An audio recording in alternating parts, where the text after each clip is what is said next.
Gracias por tu misericordia, gracias por tu palabra, gracias por tu revelación y tu compasión. Oramos, Señor, porque nos hables al corazón. Oramos también, Señor, por tu iglesia, porque no sea una iglesia más del montón, porque no sea una iglesia soberbia, una iglesia, Señor, ciega, que no tiene visión, que ojalá no sea una iglesia donde el pastor le toca hacer todo, sino que realmente sea una iglesia, Señor. Qué vergüenza para una iglesia cuando hay un pastor que tiene que hacer todo. Señor, te damos gracias por cada uno de los hermanos que en su medida, sus capacidades ha servido. Pero también rogamos, Señor, porque despiertes a tu iglesia. Gente que está cómoda en su silla, en su cama, escuchando en ese momento el sermón. Gente que es indolente ante el hecho de que ve que la gente se está yendo al infierno y no mueve ni una uña. Gente que le da vergüenza hablar de Cristo, porque es que la gente ya ha escuchado mucho. Señor, oramos porque estás tocándote al alma. Estamos cansados, o yo por lo menos estoy cansado,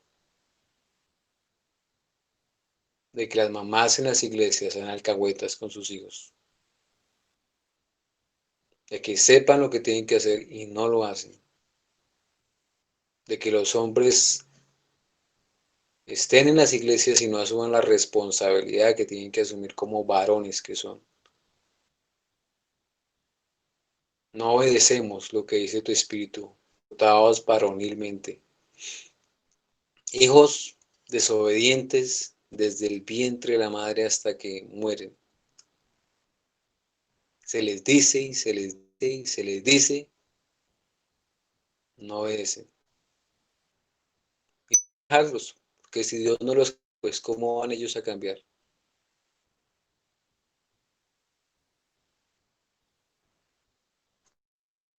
Eso es correcto. Señor, venimos a ti con todas estas cargas, con esta radiografía, no solamente de Betel, sino de tu iglesia en general. No solamente la carga del pastor Francisco, sino la carga de los pastores en general. Señor, es triste, es lamentable ver que una iglesia que debería ser poderosa muchas veces resulta ser un hazmerreír. Señor, si para uno es vergonzoso ver la iglesia de Cristo así, ¿cómo será para ti, Señor? Padre, coloca arrepentimiento verdadero en los corazones de cada uno de los hermanos que ha caído en un vaso de esto. Ayúdanos a hacer como decía el puritano, arrepentirnos de nuestro arrepentimiento. Señor, danos realmente el arrepentimiento genuino, obrado por el Espíritu Santo, y no por nuestras falsas emociones, nuestros impulsos, nuestra inestabilidad emocional. Señor, estamos finalizando año y nos proyectamos a nuevo año. Danos la gracia, Padre, para que lo que no hicimos este año lo podamos hacer el otro año para tu gloria y en tus fuerzas y no en las nuestras. Te alabamos, Padre, y te damos gracias en el honroso nombre de Jesús. Amén. Bueno, hermanos, el título del sermón hoy es presentar al alma un Dios de solo misericordia, es decir, un Dios que no se aira. Esa es una de las tretas, uno de los engaños con el que el diablo ha cautivado al día de hoy a la iglesia de Cristo. Entonces, escuchamos muchas cosas al respecto, como por ejemplo, Dios no te va a castigar a ti. ¿Y por qué no te va a castigar a ti? Porque Dios ya descargó toda su ira santa sobre su Hijo. Él fue la propiciación por nuestros pecados. ¿Sí notan, hermanos? ¿Bíblico o no bíblico? ¡Bíblico! Todo el mundo le gusta una predicación bíblica. En una ocasión escuchaba a un pastor, entonces pasó el pastor Y el pastor, yo no me acuerdo cuál era el tema, comenzó leyendo un versículo, otro versículo, otro versículo, otro versículo, otro versículo, otro versículo, no paraba.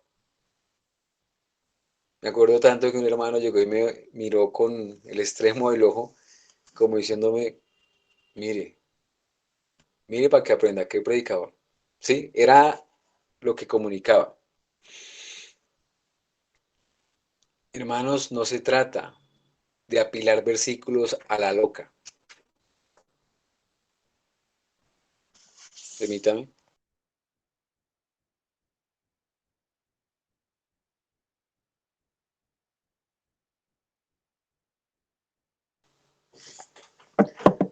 No se trata de apilar versículos a la loca. Eso no es una predicación. Eso, o para eso, cómprese una buena concordancia y téngala en su casa.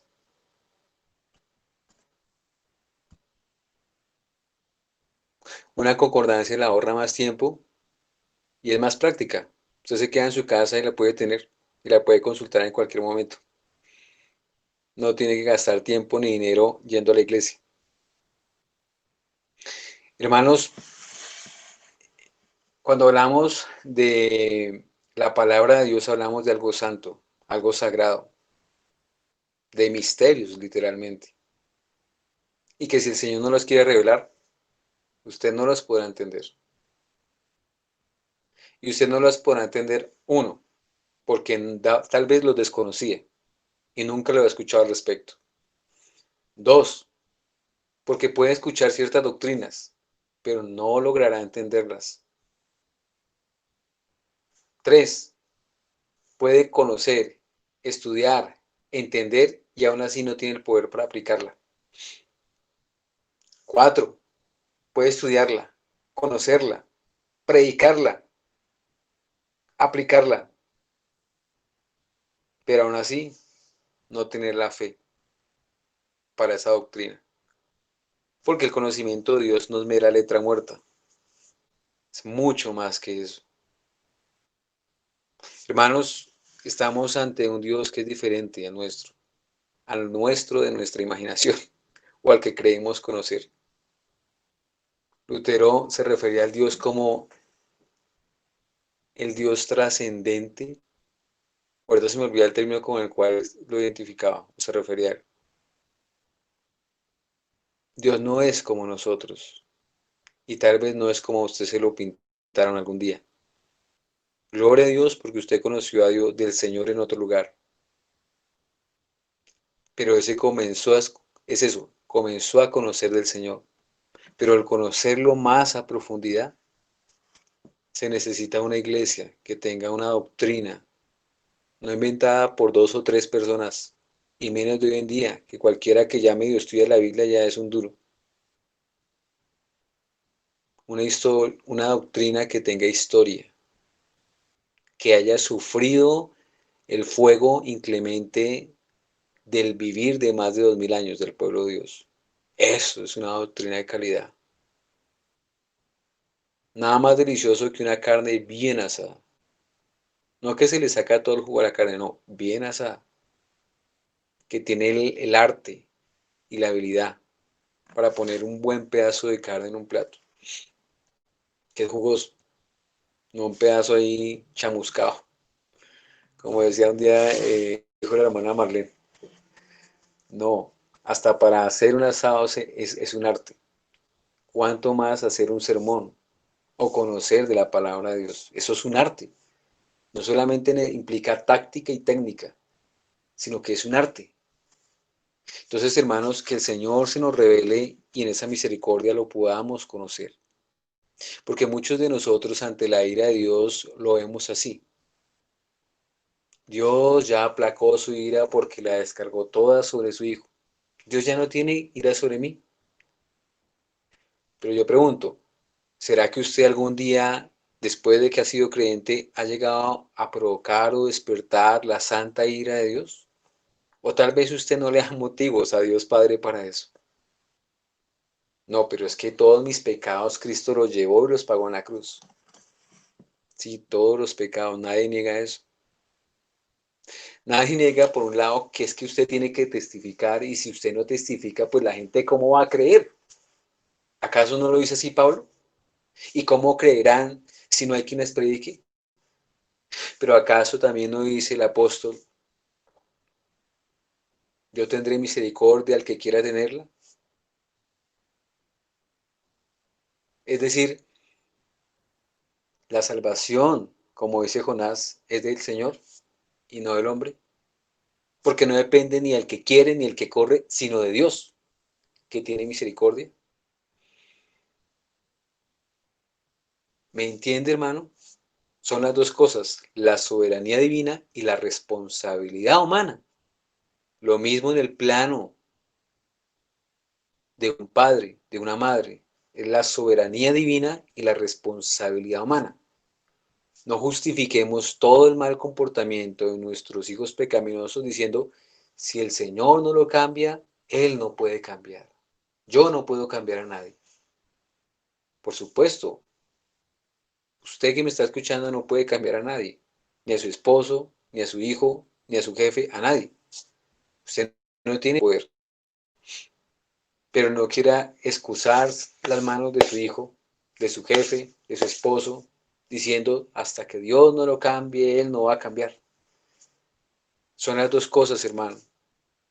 Soberanía divina, que Dios lo cambie, y responsabilidad humana, que Él cambie. Hermanos, que el Señor tenga misericordia de nosotros, porque cuando nos adentramos a este terreno también, de una de las cuantas mentiras que el diablo y las tretas del diablo inclusive, nos enseña de los púlpitos al día de hoy, es esa, presentar al alma un Dios de solo misericordia. Ah, es que Dios es amor, un Dios que no se irá con su pueblo, porque es que toda la ira ya la llevó Cristo y fue descargada sobre Cristo. Él aplacó la ira de Dios. ¿Sí me entiende, hermano? Por supuesto, Dios aplacó su ira sobre Cristo, pero también queda otro aspecto. Cada vez que usted peca contra Dios, ¿despierta la santa ira de Dios o no? ¿Qué produce su comportamiento ante Dios? ¿Será que el Señor en esta semana, en lo que le ha visto hacer a usted, ha dicho, este es mi hijo amado en quien tengo complacencia? ¿O será que Dios lo mira a usted, joven, niño, como lo mira a su papá, que le dice y le deja tareas, responsabilidades, y usted, si su papá se pone bravo, ¿cómo será Dios? ¿Cómo será la ira de Dios? Porque Dios no ha traído el mal sobre su vida, por las oraciones de sus padres tal vez, porque tal vez usted no ora, o bueno, lo que usted le llama orar, eso no es orar. Por eso les digo, esta es una de las tretas más, una más, con las que el diablo tiene cautivo al pueblo de Dios al día de hoy. Porque es un pueblo relajado, fresco. Ah, Dios es misericordioso, Dios me perdona. Dios me perdonó todos los pecados, tanto los pasados, presentes como futuros. Yo estoy bien con Dios. Yo estoy bien con Dios. Palabras mayores. Hermanos, algunos ven a Dios en el Antiguo Testamento como que, uy, terrible, la ira de Dios, todas las cosas que pasaron, ¿sí? Y lo miran en el Nuevo Testamento y lo ven como un Dios de amor. Algunos se atrevieron a decir que en el Antiguo Testamento Dios era un Dios malo, ¿sí? Y que el Dios del Nuevo Testamento es un Dios bueno. Hermanos, esa mentalidad también ha llegado a filtrarse en algún sector de la iglesia al día de hoy. Algunos ven la ira de Dios como algo malo, como que eso no es propio para el pueblo de Dios. Que Dios se aire, sí, claro. ¿Sobre quién? Sobre el mundo. ¿Por qué? Porque es que nosotros, ya la ira que iba a caer sobre nosotros la pagó Cristo. ¿Cómo va a caer sobre nosotros? ¿Sí? Sobre el mundo sí, porque ellos no disfrutan de la sangre de Cristo. Pero hermano, yo pregunto, ¿eso será así? ¿Cómo vemos nosotros el manejo de la ira de Dios en la Biblia?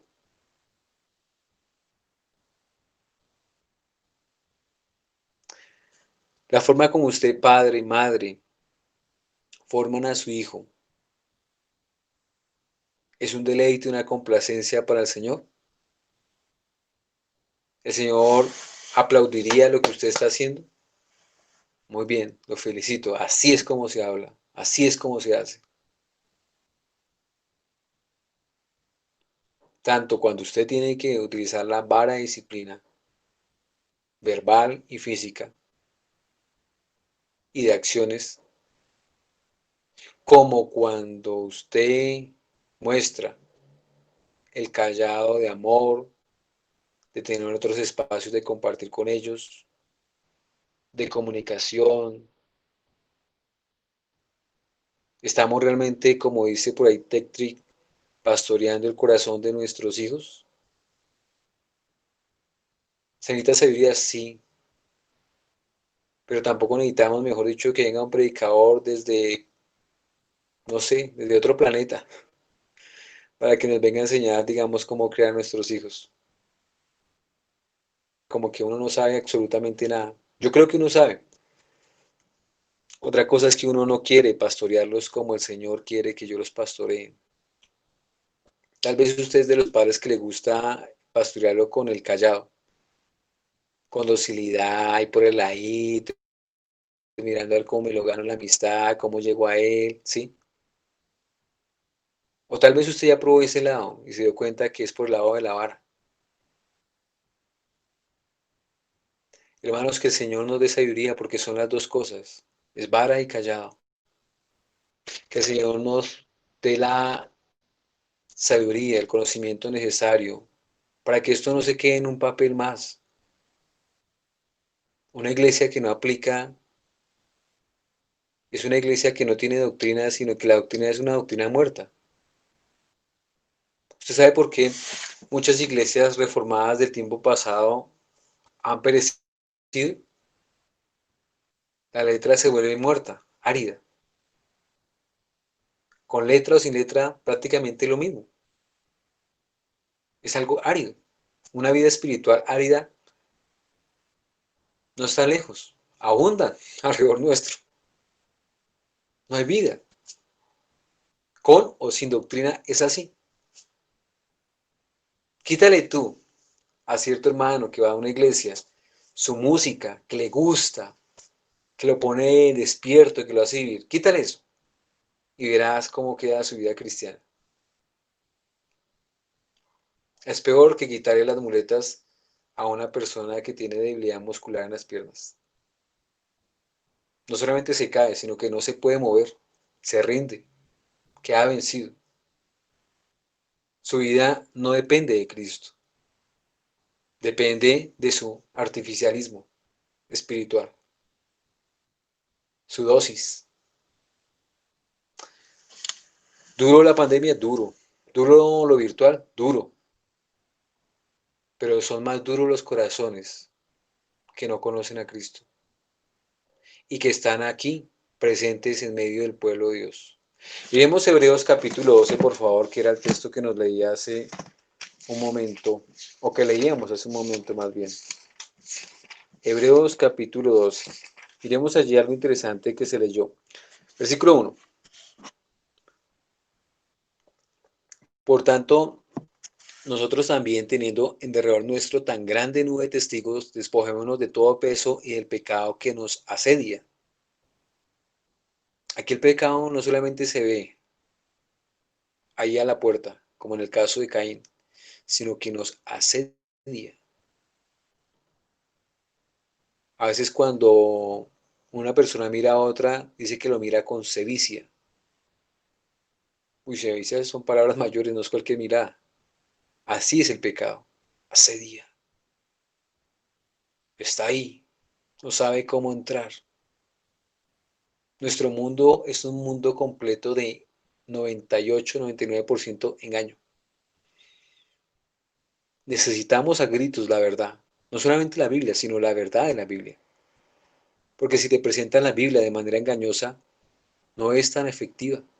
se pierde poder. Hermanos, por eso la lucha por la verdad. Y saben, la verdad tiene el carácter de Dios. Dios es uno y la verdad es una. No es que a mí me gustan las dos cosas. Yo creo que la iglesia nace en el Nuevo Testamento y yo creo también que la iglesia está en el Antiguo. ¿Sí me entiende, hermano? Todos nos gustaría algo así. Un mundo dual. No, hermanos. La verdad es una. Cristo es la verdad. Cristo fue solamente uno. No fueron dos Cristos, ni tres Cristos, ni cuatro Cristos, ni cinco verdades, ni siete verdades. Lo más tremendo es que la verdad duele. Y lo segundo es que la verdad es traumática. Por eso para irla a conocer toca ir despacio con ella. Como decía Napoleón, vístame despacio, que tengo afán.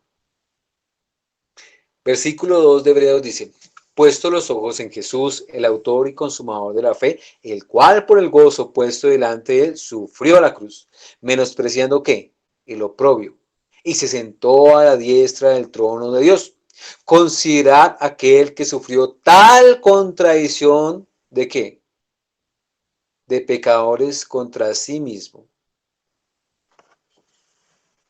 Hermanos, se habla de contradicciones en un capítulo o en una sección donde se menciona la disciplina o la santa ira de Dios. Tal contradicción de pecadores contra sí mismo.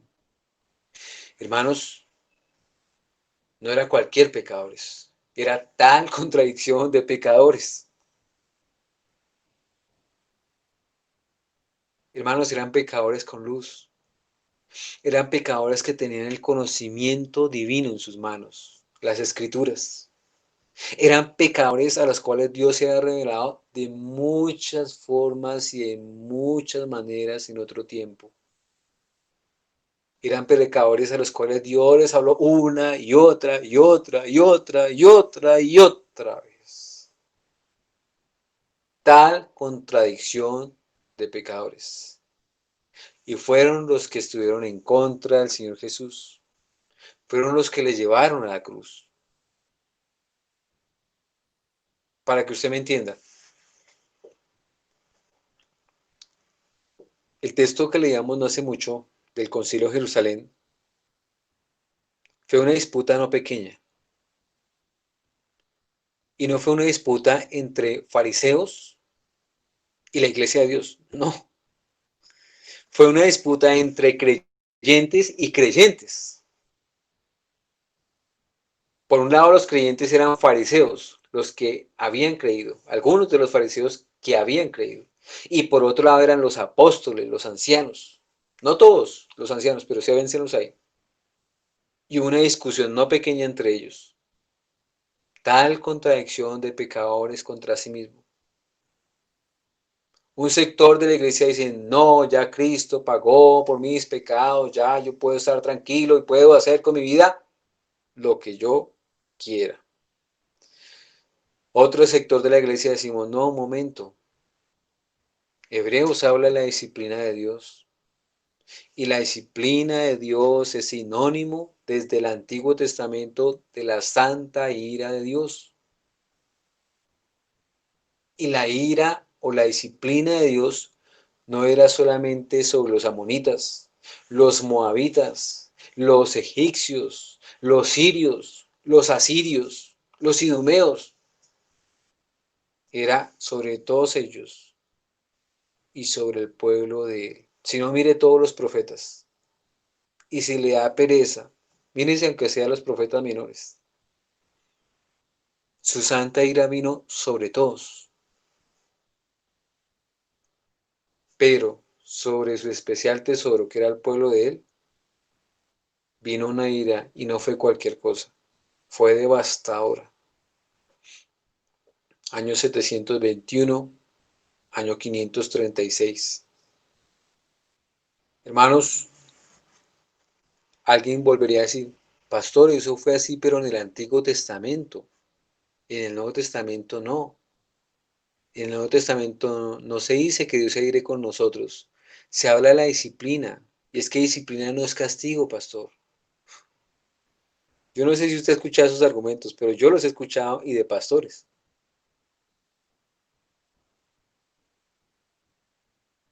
Qué lejos estamos de conocer al Señor.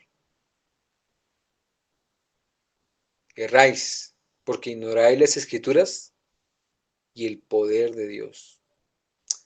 Pero vayamos un poco más allá, seamos un poco más talentosos en nuestra defensa del engaño del diablo. Presentar al alma un Dios de solo misericordia, un Dios que no se ira. Primera de Tesalonicenses 1:10.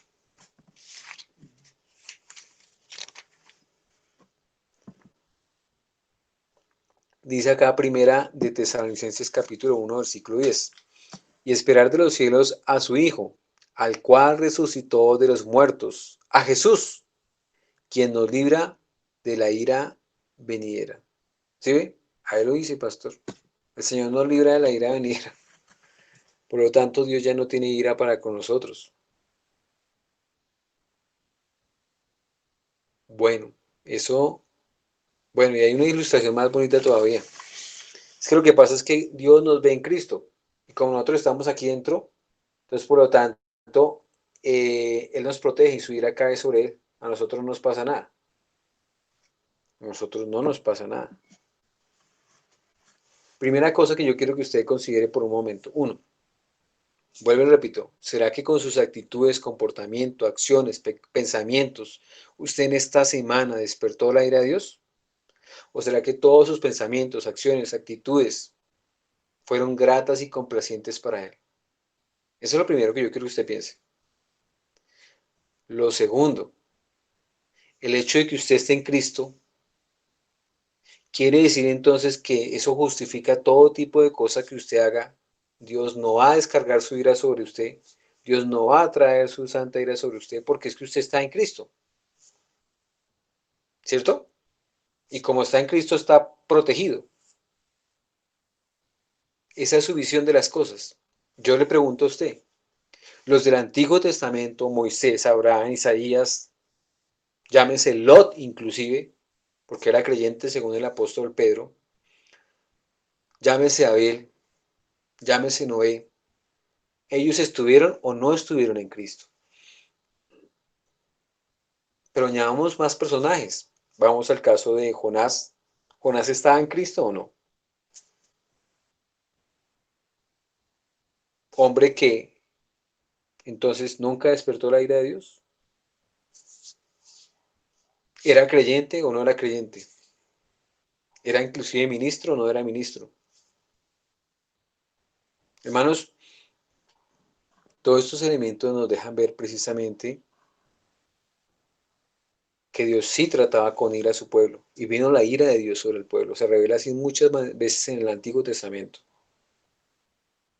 Pero eso no es solamente propio del Antiguo Testamento, eso está también presente en el Nuevo Testamento.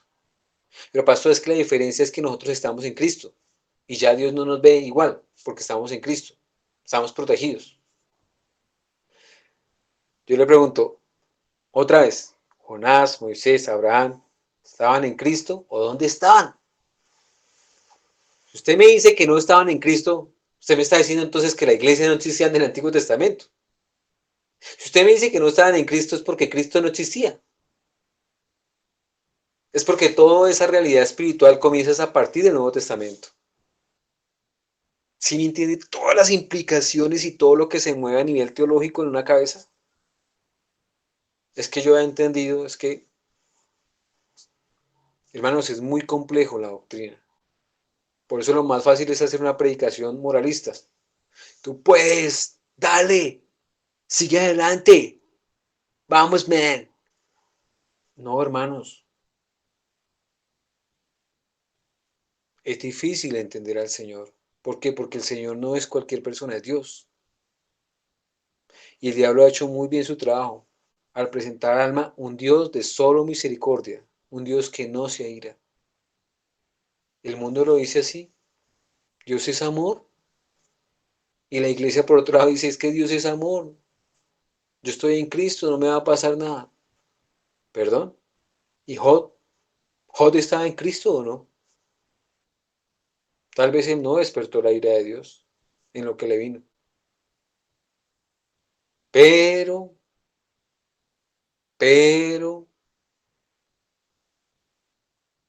no era perfecto. Y en algún otro momento de su vida, o de su aspecto de su vida, pudo experimentar la disciplina de Dios, la ira de Dios. Porque si no se le disciplina, se le tiene como qué, como a un bastardo, no es hijo. Miremos Hebreos capítulo 12 nuevamente, hermanos, por favor, versículo 4. Hebreos capítulo 12, versículo 4 dice así: porque aún no habéis resistido hasta la sangre, combatiendo contra el pecado, y habéis ya olvidado la exhortación que como a hijos se os dirige diciendo: Hijo mío, no menosprecies la disciplina del Señor, ni desmayes cuando eres reprendido por él. Porque el Señor al que ama disciplina y azota a todo el que recibe por hijo. No desmayes cuando eres reprendido por él. Hermanos, sin lugar a dudas, que ese manejo disciplinar, ¿de dónde es tomado? Del libro de los Proverbios. O sea que eso Dios lo llevaba a cabo en el Antiguo Testamento. Y ese manejo disciplinar también es propio del Nuevo Testamento. Pero pastor, si nota, aquí hablas de disciplina. Muy bien, hermano. Pero déjeme decirle que si usted lee este texto allá en Proverbios, allí fue traducido como castigo, ya que disciplina. Pastor, está mal traducido. Déjeme decirle que la palabra en griego es exactamente la misma. Pero pastor, ese término en hebreo es otro. Sí, siempre hay un pero. Y uno siempre se busca salir por la tangente. Hermano, déjeme decirle que cuando usted coge el término para ira y enojo de Dios, no es para estarse uno riendo. Es en serio. Y si no, mire todos los contextos del Antiguo Testamento cuando se habla de la santa ira de Dios. Yo no entiendo cómo mi hijo se puede reír cuando estamos arreglando cuentas. Y él lo sabe muy bien. Hermanos, las cosas de Dios no son juego. Los procesos disciplinares de una iglesia no son juego. La disciplina familiar no es negociable. Debe estar ahí. Si no hay disciplina, pasa lo que dice el dicho popular. Cuando el gato no está, los ratones hacen fiesta. No, hermanos. Usted sabe qué hizo el pueblo de Dios cuando Moisés se fue a estar de vacaciones en las playas de Aruba, allá. No, subió al monte Oreb a estar con Dios. ¿Sabe qué hizo ese pueblo tan temeroso de Dios, tan humilde, tan abnegado? Fue e hicieron un Dios a su imagen. ¿Cuál es la imagen de su Dios, joven? Usted es aquel personaje del libro de Isaías que coge el carpintero, el leño y lo esculpe. Y después de haberlo esculpido, le dice: ¿tú eres mi Dios? ¿Eso es lo que tú haces, joven, con ese celular que te regalaron? ¿Eres tú, joven, de los que tiene oídos y no oye? Su papá se cansa, le salen canas, ya casi tiene una tensión alta y un derrame cerebral, porque usted no oye. ¿Y no oye por qué? Porque tiene ídolos. Cuando uno tiene ídolos, tiene ojos, pero no ve. Cuando uno tiene ídolos, tiene oídos, pero no oye. Pastor, pero ¿yo qué hago con ese muchacho? Hermano, yo no tengo todas las respuestas, pero déjeme decirle algo que dice la Biblia. Por lo menos del patrón de conducta de Dios en casos disciplinares así. ¿Sabe qué hizo Dios cuando vio que por generaciones le sustituían a él por ídolos? Llegó y los castigó con una nación con esas características, una nación de ídolos. Y Dios ya no fue su Dios, ni ellos fueron su pueblo. Fuerte y duro. Pero si lo hizo Dios, ¿usted por qué no lo puede hacer? Seguir el mismo patrón de conducta, seguir el ejemplo que Él ha dejado. Yo ya no puedo. Tal vez usted ha escuchado en alguna ocasión eh, que cuando una persona es musulmán y niega su religión, para sus padres esa persona muere. Lo mismo en el judaísmo. Y lejos no está de ahí el cristianismo, no debería estar. Pero hermano Francisco, no seamos tan radicales, tan fundamentalistas. El Señor tenga misericordia de nosotros y de nuestra descendencia. Pero hermanos, miren el patrón de conducta de Dios. Cómo Dios obró frente a. ¿Por qué? Porque no es juego. Las cosas de Dios no son juego. Hoy tengo ganas y mañana no. No es que uno pueda y mañana sí.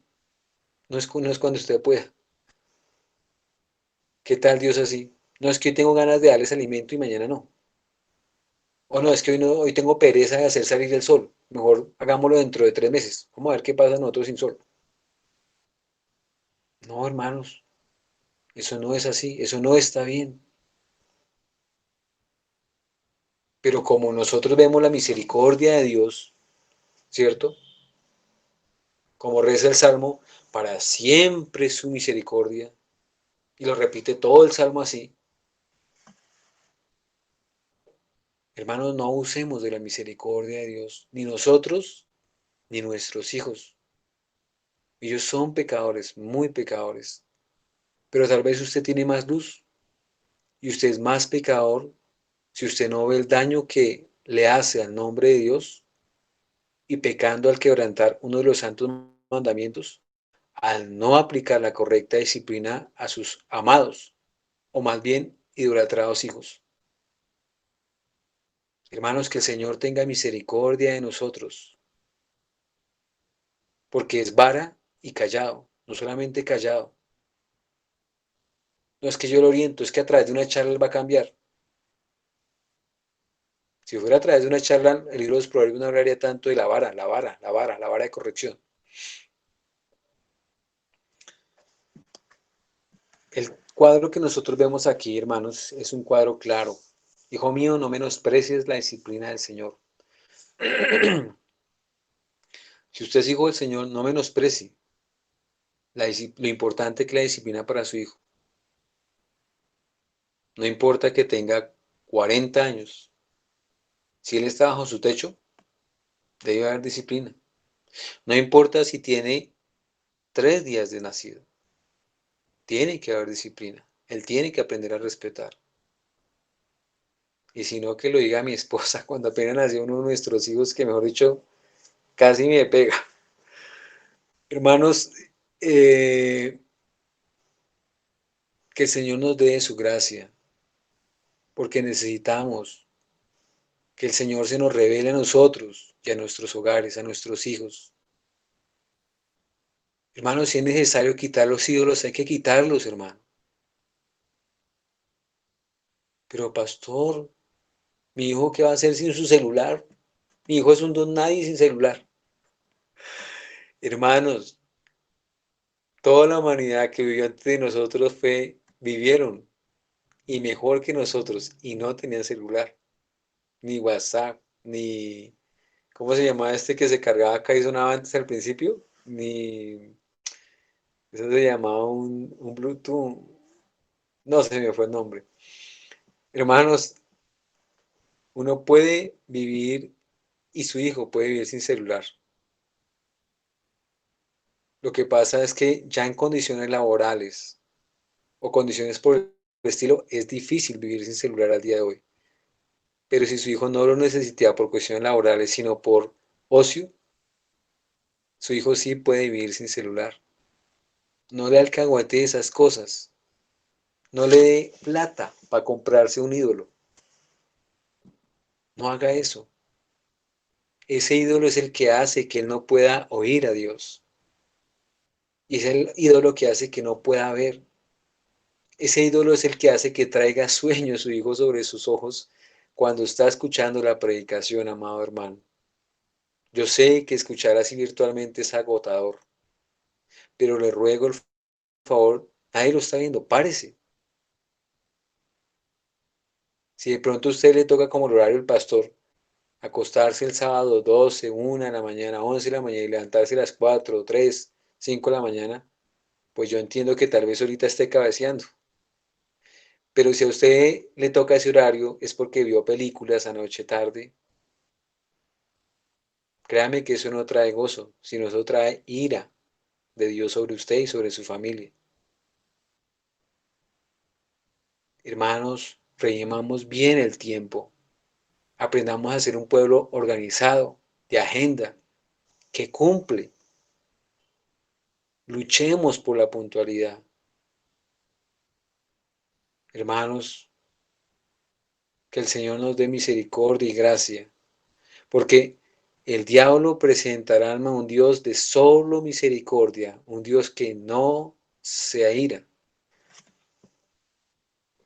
Pero déjeme decirle que Dios sí se aira y que esa es una de los sofismas bajo los cuales el diablo tiene a la iglesia engañada. Si la iglesia entendiera lo que significa el temor a Dios, sería una iglesia diferente. Pero la iglesia no entiende que debe tenerle literalmente miedo a Dios. No, es una iglesia conchuda, fresco, fresco, Dios me ama. O fresco, eso no pasa nada si yo hago esto, si no hago aquello, yo me afresqueo. Hermanos, créame, ahorita estamos viviendo lo que estamos viviendo por nosotros, la iglesia. Que el Señor tenga más misericordia, hermanos, pero usted no abuse la misericordia de Dios.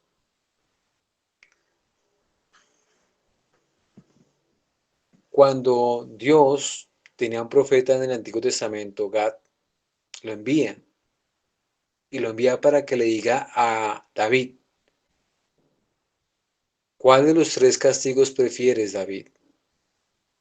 Y David le respondió, que yo caiga en las manos, en las misericordias del Señor. Hermanos, acojámonos a la misericordia de Dios, inclusive para su santa disciplina. Si el Señor le da a elegir entre la disciplina de la iglesia y la disciplina de caer directamente en sus manos, prefiera la disciplina de la iglesia. Caiga en sus manos. No se espere a la otra disciplina.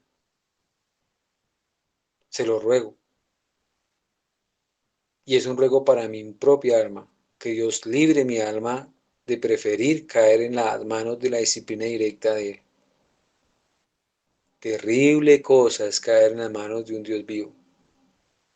Si de pronto es de ustedes los que ha escuchado una vez, ha escuchado otra vez, ha escuchado otra vez, ha escuchado otra vez, ha escuchado otra vez, ha escuchado otra vez, y todavía está a la hora que usted no llega a caer a los pies de Cristo rogándole por su salvación, pídale y ruégale a Dios que no traiga su santa ira sobre usted, porque eso es terrible, ni sobre su familia, sobre sus hijos. ¿Se acuerda usted, hermanos, en el Antiguo Testamento de Acán? Cuando él peca contra Dios, vino la santa ira del Señor. Y no vino solamente sobre él, vino sobre su familia. Y cayeron 36.000 hombres. Y vemos a Josué llorando por eso. Una gran mortandad.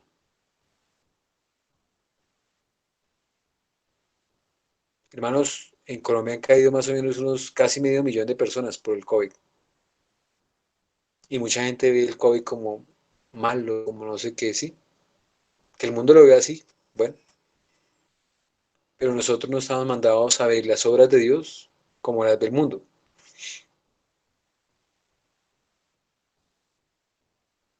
Hermanos, ¿van a seguir muriendo personas de COVID? Claro que van a seguir muriendo personas de COVID.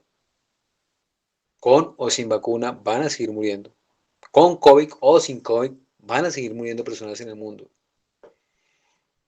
Pero hermanos, el llamamiento está ahí, a que nosotros entendamos que Dios está presente con su santa ira y que nosotros debemos ser un pueblo temeroso de Dios. Dios debe ser realmente nuestro norte. Y vuelvo y repito, es mejor y preferible caer en las manos disciplinarias de la iglesia y no en las manos directas del Señor. Que el Señor tenga misericordia, hermanos. Porque puede ser que a usted no le gustó algo en la iglesia. Pues como a mí no me gustó, pues yo qué hago? Pues algo y me voy. Aquí no me tiene amarrado. Hermano, yo solamente le digo, le ruego y le suplico, baje su cabeza ante el Señor y que sea el Señor el que lo guíe y no sus impulsos, su corazón, sus pies inestables. Usted sabe lo que significa rechazar a la esposada de Cristo. ¿Usted sabe lo incómodo que es eso para el novio? Lo molesto que es para el padre de la novia,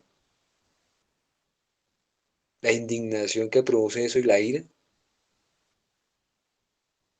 Hermanos, que el Señor tenga misericordia de nosotros, que seamos realmente un pueblo entendido, que la membresía no es como ponerse y quitarse un sombrero.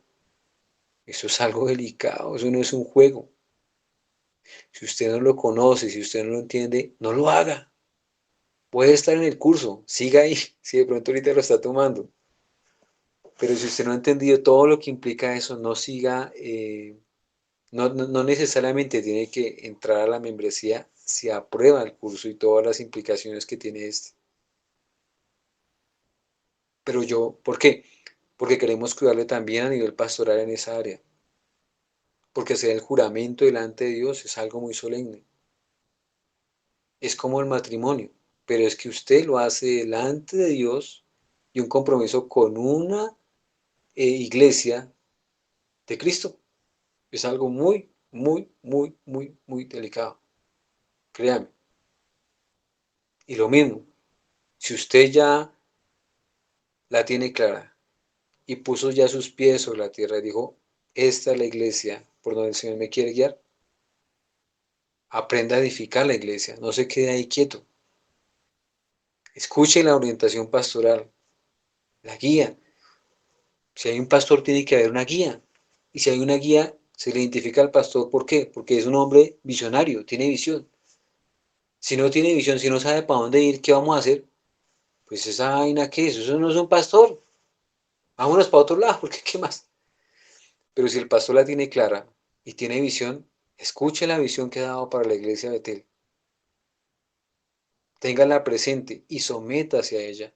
Y en ese sentido, trabaje, edifique, proyecte, crezca, tanto usted como la iglesia. Mire, cuando usted comienza a someterse a la visión que Dios ha dado para la iglesia, créame, crece usted como persona y crece su familia.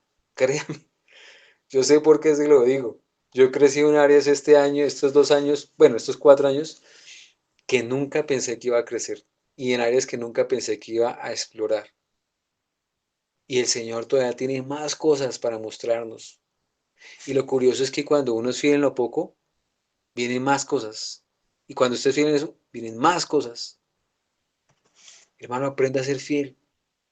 Dedíquele el tiempo necesario a las cosas. Si al principio, como les decía, un sermón a mí me tomaba 24 y 32 horas, tal vez hasta 40, y no estoy exagerando. Ya con el tiempo, el Señor va dando más luz, más entendimiento. Y lo mismo, la hermana que hace las actas, la hermana que tiene la parte de secretaría, el hermano que se encarga de la parte de los sugieres, La persona que se encarga de llevarnos con el aseo o las personas, al principio toma mucho tiempo y es dispendioso. Pero cuando uno es fiel en lo poco, el Señor le da la habilidad para hacerlo, la destreza para crecer en eso. Y aparte de eso, va a ser, va a asumir más responsabilidades. Pero eso es un principio del reino, ser fiel en lo poco para ser fiel en lo mucho. Y una de las cosas a través de las cuales nos motivamos para movernos así es entender ante quién estamos, ante Dios. Y a uno le daría miedo estar realmente frente a Dios. A usted tal vez no le da miedo estar frente a la iglesia y quedar mal, pero ante Dios sí le da uno miedo. Entonces, hermano, aprenda a caminar derecho delante de Dios, porque es triste cuando la iglesia camina torcido y sigue la senda de este mundo. Hay un juicio, hermano, y es uno de los juicios más terribles, y es despertado precisamente por la santa ira de Dios. A veces bajo ese juicio caen nuestros hijos y caemos nosotros mismos espiritualmente. Por eso les digo, hermanos, a veces cuando una persona se duerme en un culto, esperamos que no sea de pronto la voz del pastor que lo arrulla, ni tampoco que el sermón se torne en una enseñanza, sino que a veces es el factor espiritual. Y la persona literalmente cae en un sueño físico, efecto de un sueño espiritual. Está dormida espiritualmente. O tal vez está muerta. Y no puede abrir los ojos. Y se esfuerza, créame. ¿Qué hemos de hacer? Acudir a el Señor. Señor, limpia este pámpano para que lleve fruto. Cuando Jesús le acercaron unos niños para que le pusiese las manos, representando también así la limpieza, el amor, la autoridad de Jesús sobre ellos, y que no eran cualquier niños. De esa manera extendió su misericordia. Nosotros, hermanos, sin lugar a dudas, necesitamos y rogamos a Dios para que toque nuestros hijos. Necesitamos de su poder para que se muevan. Pero por otro lado, tenemos que ser diferentes allí y tenemos que presionarlos para que se muevan. Y al final, ¿quién se debe mover? Ellos. Salmo capítulo 81, versículo 2, hermanos. Salmo capítulo 81, versículo 12 dice así. Los dejé por tanto a la dureza de su corazón, caminaron en sus propios consejos. Hermano, hay un juicio terrible y grande por parte de Dios. Y es el juicio de abandonar las personas y dejarlas a los desvaríos de su corazón. Eso es terrible. Eso es un cáncer y carcome para la vida de los familiares. Tanto cristianos como no cristianos, cuando ven que Dios abandona a una persona así. Joven, no quiera ser como el muchacho popular del barrio.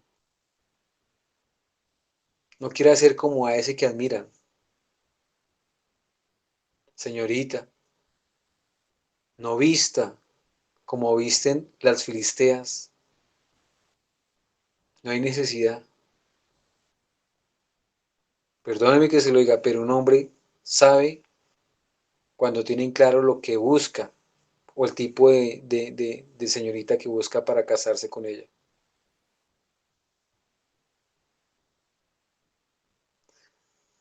No hay necesidad de que una señorita se venda como se vende la carne en una carnicería, mostrando todo lo que tiene. Que el Señor nos guíe, nos ilumine, tanto con nuestros señoritos como nuestras señoritas, como con nuestros niños. Difícil formar a veces a nuestros niños, porque en todas las edades se da guerra. Hermanos, que el Señor nos libre de que nuestros hijos sean dejados por Él. ¿Cuántas veces los muchachos de muchas iglesias han estirado la misericordia de Dios y la paciencia de Dios al máximo? Tanto, dice un dicho, que tanto se tensa el arco que se rompe. Hermanos, que el Señor tenga compasión de nosotros y que nuestros hijos no vengan a tensar la misericordia y la paciencia de Dios. Hermanos, que ojalá estemos de rodillas como lo hacía Job, orando por sus hijos, por si quizás habrían blasfemado en sus corazones contra nuestro Padre eterno. Que el Señor tenga compasión de nosotros, porque ellos no saben con quién se están metiendo. Espero que sí lo tengan claro. Que ojalá el Señor se le revele a usted y le toque el corazón.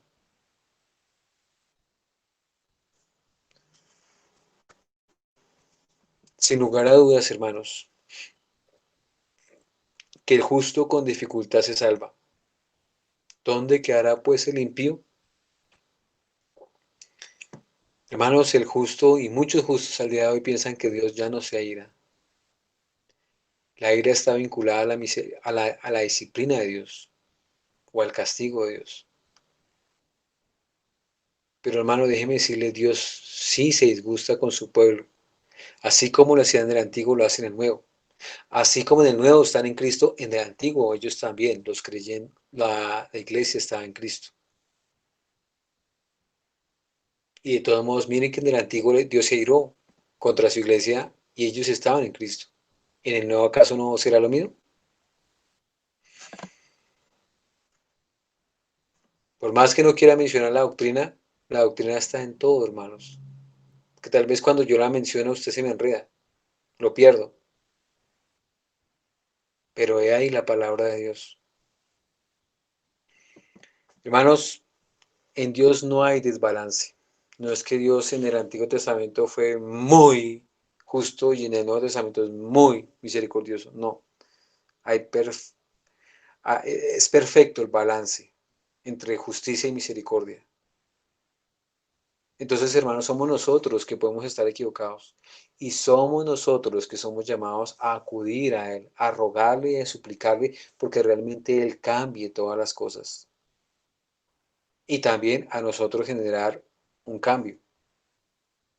Hermanos, cada vez que una persona juega o estira la misericordia de Dios, es como jugar a ser malabarista a una altura de 5000 metros sobre un lago de fuego ardiendo. Es algo muy delicado. Si usted todavía no tiene en claro su salvación, venga a Cristo, póngase de rodillas ante Él. El apóstol dice, el día de salvación es hoy, no lo deje para mañana. Ruéguele, pídale, suplícale por su salvación. No quiera ponerse a jugar como un malabarista a una altura de 5000 metros sobre el lago de fuego y azufre. No lo haga. Usted no sabe lo que está haciendo ni con quién se está metiendo, ni lo que le espera. Que el Señor tenga misericordia de su vida. Padre, madre, no se ponga a jugar con sus hijos en el sentido de no tomar en serio las implicaciones que tiene el hecho de no ser el padre o la madre que Dios demanda de usted. La Biblia dice que tiene que ser cierta clase de padre, cierta clase de madre, y usted se pone a jugar con esos principios. Y no le estoy hablando a un padre o una madre en particular. Ya he ido conociendo a las ovejas de este rey. Y cuando hablo de conociendo son palabras mayores, tanto en oración como en el compartir, como en las visitas. Entonces vuelvo y repito, el mensaje no es mandado, ni dado, ni dirigido a una persona en particular. Yo conozco mis ovejas. Ya las he ido aprendiendo a conocer, hermanos. Hermano, les ruego, no tome en juego las cosas de Dios. Dios no es un juguete. Dios no es un payaso, ni un títere que usted puede manipular. Es que en tu palabra tú dices, pero si usted no sabe cuál es la verdad de esa promesa, usted resulta pidiéndole y diciéndole mentiras a Dios a través de esa promesa. ¿Sí me entiende? Ay, hermanos, es muy complejo, realmente. Por eso, hermanos, las plagas más terribles no fueron las plagas de Egipto, ni tampoco la plaga que tenemos el día de hoy llamada COVID. Las plagas más terribles que Dios inflige a las personas que desprecian y abusan de su misericordia son ceguera de la mente, dureza del corazón, embotamiento de la conciencia. No hay una plaga más terrible que esas tres. Son más terribles y más destructoras que las 10 plagas de Egipto. El COVID es un hazmerreír frente a eso. No es nada. Y los muertos que se ha llevado por delante, no es nada. Hermanos, las plagas más terribles, ceguera de la mente, dureza del corazón, embotamiento de la conciencia. ¿Usted sabe lo que significa tener una embotada a la cabeza? Que tiene un montón de información y no sabe qué hacer con ella. Eso es. Dígamelo a mí que yo he pasado tantos procesos y tantas cosas que he estudiado que sé muy claramente qué es eso. Pero ¿sabe qué es tener la conciencia embotada? Se lo dejo de tarea, hermano, para que usted entienda esas tres formas a través de las cuales Dios castiga al mundo y a su iglesia amada. Que el Padre tenga misericordia de nosotros, nos conceda la gracia para librar a nuestros hijos de que nosotros mismos los amarremos como esclavos a este mundo, los vendamos al príncipe de este mundo y los cedamos fácilmente en vez de estar luchando por ellos. Hermanos, que el Señor tenga compasión de nosotros, porque si usted tiene ídolos, usted no va a ver, no va a oír y no va a tener claridad de conciencia, no va a entender. O sea, pues si yo entiendo el 90% de la doctrina, pero este 10% déjeme lo hermanito que es así, a mí me gusta así, perdón. Mire, si usted quiere conocer a Dios, Dios solamente pide el 100%, no más. Y cuando hablo del 100% no estoy hablando de su dinero. Aclara, porque no faltan los hermanos que viven en diferentes contextos. El 100% es su corazón, el 100% es su conciencia, el 100% de su mente, de sus fuerzas. Ámelo, como Cristo dijo, amarás al Señor tu Dios con todo tu corazón, con toda tu mente, con toda tu alma, con todas tus fuerzas. Y amarás a tu prójimo como a ti mismo. Porque a veces queremos cumplir esa parte, pero la otra parte no. Yo le compro las cosas que me dicen en la iglesia, yo hago esto y hago lo otro, pero mi familia, yo no tengo tiempo porque es que me toca. Yo no es porque la iglesia, la iglesia. No, hermanos. Jesús fue claro. Y él sabía muy bien la seguridad de la iglesia. Las dos cosas son supremamente importantes. Hermanos, que el Señor tenga misericordia, que nos ilumine, que escuchemos la voz de nuestro buen pastor, que es el Señor Jesús, y que sea Él guiando nuestras almas, porque no tenemos a quién más acudir. Solamente en Él hay esperanza. Señor, te damos gracias por este día. Te agradecemos, Señor, por tu palabra.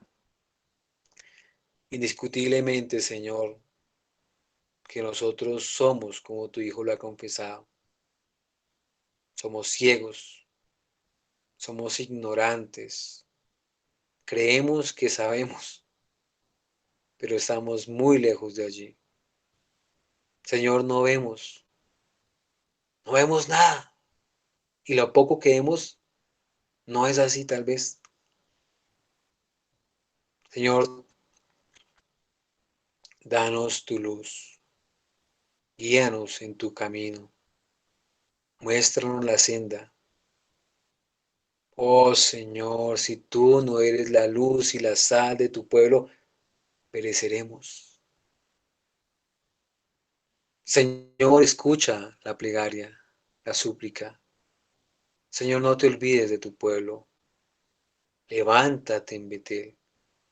Levanta una iglesia que honre tu nombre, que dignifique tu gloria, que sus hogares sean hogares fuertes, poderosos, estructurados, constituidos para aguantar un temblor y, por qué no, un terremoto.